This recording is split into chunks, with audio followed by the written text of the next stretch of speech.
Yeah, what's up mga master? Mark Music here. Meron akong i-share sa inyo mga master. Pero bago ang lahat, magbibigay muna ako ng disclaimer. Di po ako professional na gitarista. Nagtuturo lang po ako base sa alam ko at sa sarili kong research experience. Nasa sa inyo na ito mga master kung susundin nyo o hindi yung mga tinuturo ko.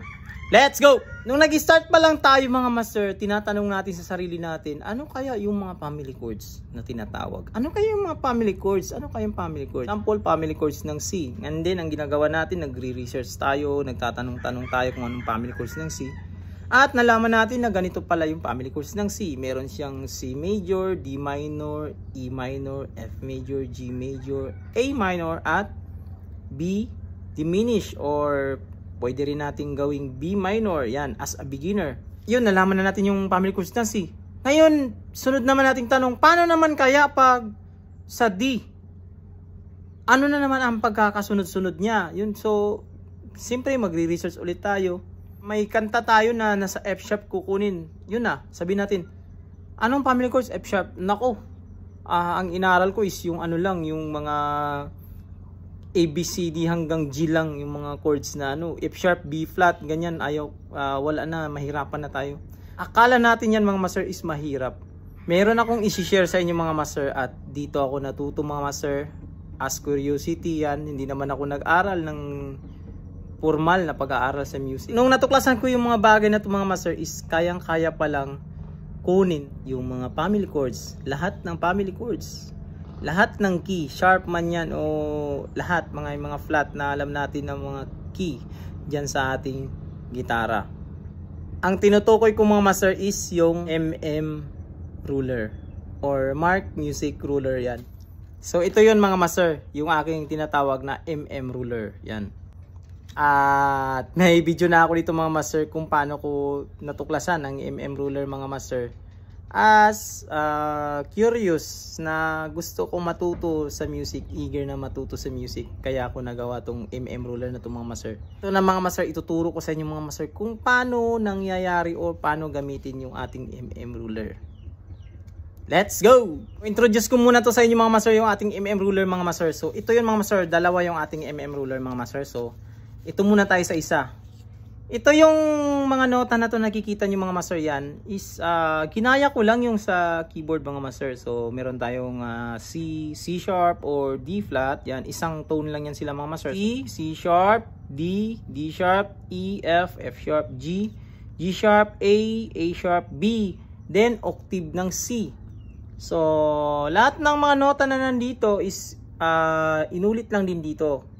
Tumaas lang siya ng pitch mga master, pero isang nota lang yan mga master. Pansin ko C, D, E, yan. Yung kumbaga yung mga naka-highlights na yan, yan yung lahat kulay puti. At yan yung family chords ng C or scale ng C. At ito na mga master yung idea ko mga master, yan. Nagawa ko to pero ito ay updated na mga master. Nung ginawa ko to is papel lang to na parang ganito lang siya, yan, ganyan lang. Walang sulat kasi hindi ko pa naintindihan dati yung mga pangalan, mga tawag-tawag, first degree, ano yung mga root. So, ang ginawa ko mga master, dahil alam ko na ngayon yung mga root, alam ko yung major, minor, kung saan, yan. So, ito na mga master. So, ito yung lumabas sa idea ko mga master. So, ilagay lang natin siya sa ating C, yan. Yan ang lumalabas. So, meron siyang C major, D minor. Yan, yung maliit na M natin, minor. Yung pangatlo niya is E minor. Pang-apat niya is F major. Pang-lima niya is G major. Ang kanyang pang-anim is A minor. At yung ating pang-pito, siyempre as beginners dati, B minor ang ginagamit natin. Pero pwede naman B minor. I-update ko to mga master. Yan po ay B diminish. Yan. So, yan yung idea ko mga master. Yung mga, yan, may mga butas dyan. Dahil yan dyan doon, matakpan ko lang yung may mga sharp. Kumbaga, sa keyboard yung mga itim matakpan ko. Then, trinay ko lang, sinulat ko lang dito. Then, try ko sa D major ang root. Or family chords ng D. Iusod lang natin yan sa D yung ating root mga master. Ito yung ating root yan. Iusod lang natin. Then yan na, nakikita na natin yan. So meron tayong D major, E minor, F sharp minor, G major, A major, B minor, at C diminished. Try natin mga master. So ito yun mga master, D major, E minor, F sharp minor, G major, A major, B minor, at yung ating C sharp diminished at D. Yan. So ganun lang siya master. Napakadali lang pala. So pag G, ganun ulit gagawin natin mga master. So iusod lang natin yung ating root sa G. Yan, lagay natin sa G. Yan, lalabas na yan yung G major, A minor, B minor, C major, D major, at yung ating E minor at F sharp diminished. Ito yun mga master.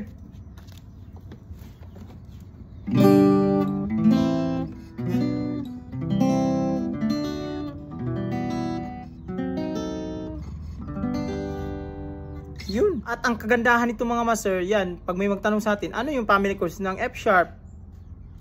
So, ganun lang din ulit ng gagawin natin mga master. Ang ating root, ilalagay natin sa F sharp. So, ganito. Yan.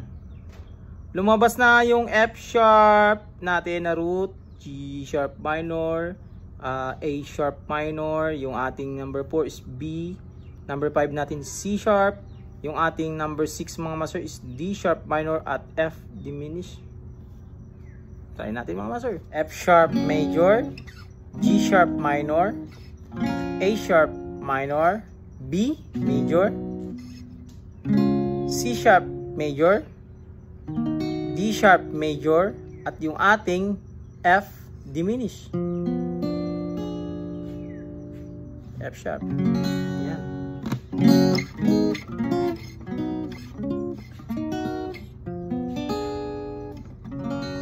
Yun.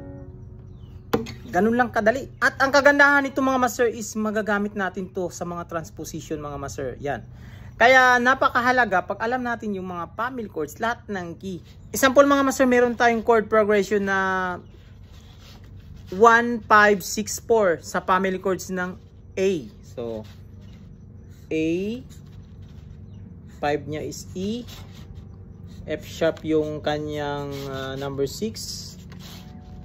Tapos meron siyang D. So ito ay root. Ito yung kanyang fifth. Ito yung 6. Ito yung kanyang 4. Yan. 1, 5, 6, 4. Sabi ng singer mababa. So taasan natin. So sa keyboard, yung mga sa kaliwa natin na keys is doon is low, kumbaga low pitch yun. Pag pataasan natin, dito tayo pataas. Same lang yan dito mga master. Yan. So dahil yung family chords natin is root natin is A, yan. So ito yun. A, so ang chord progression niya is 1, 5, 6, 4. Kaya nakalagay dyan sa ating 1, 5, 6, 4, A major, E major, F sharp minor, at D major. Sinabi ng singer mga master na dagdagan daw natin ng taasan natin ng konti. Sabihin niya is mag-transpose tayo whole tone. Yan. Pag sabing whole tone is whole tone ng ating A is B. So ganun lang yan mga master. Ang ating root patakbuhin natin sa B. Yan. Yan ang lalabas niya mga master. At ngayon susundan na natin yung ating chord progression. So ang chord progression natin is 1, 5, 6, 4. Ang mangyayari sa kanyang chord progression is ganito na. B, sa 5 is F sharp major, ang kanyang 6 is G sharp minor, at yung kanyang 4 is E major. So ganito na siya mga master. Itong A is magiging B, ito is magiging F sharp, ito is magiging G sharp minor, at ito yung magiging E. Yan, kasi ito yung sinundan natin, yung chord progression natin mga master. So, tignan natin sa gitara mga master. So, ito na siya.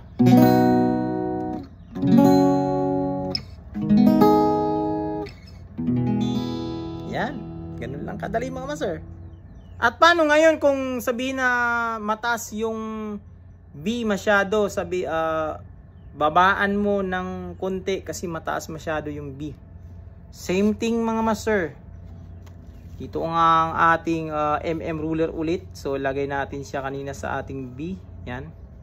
Sabi kasi is babaan ng konti.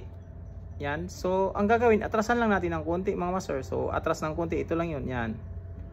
Mapupunta siya sa ating A sharp. Yan. So ang mangyayari sa kanya, A sharp. Stick pa rin tayo sa chord progression. Ito is magiging A sharp. Yan. Ito is magiging F. Ito is magiging G minor. At ito ay magiging D sharp.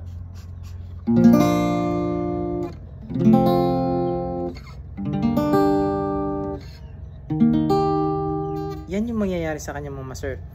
So napakadali lang mga master matutunan mga master. Kumbaga lahat ng mga kinandito na, yung mga piminoproblema natin dati na paano kaya yung family course ng ganito. Nandito na mga master sa 2 pirasong papel na to mga master.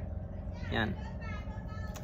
Dito ako natuto mga master. Dito ako natuto kaya ito ay sinishare ko sa inyo mga master. Yan. Hindi lang ito sa gitara mga master. Lahat ng may nota is applicable to keyboard, bass, kahit ano bilang musician mga master. Kasi pag meron tayong singer na nahihirapan siya sa kanyang key, kumbaga nahirapan siya sa key na given, ang gagawin natin is mahirapan tayo. Paano ba natin i-transpose to? Kumbaga ang gagawin natin, magpahula-hula tayo ng chords. Guesting yung gagawin natin na meron palang proper na pagkuha ng pitch. So sana nagkaroon kayo ng idea dito mga master about sa ating ruler mga master, kung paano nangyayari ito mga master. So this is Mark Music. God bless you all. Peace out.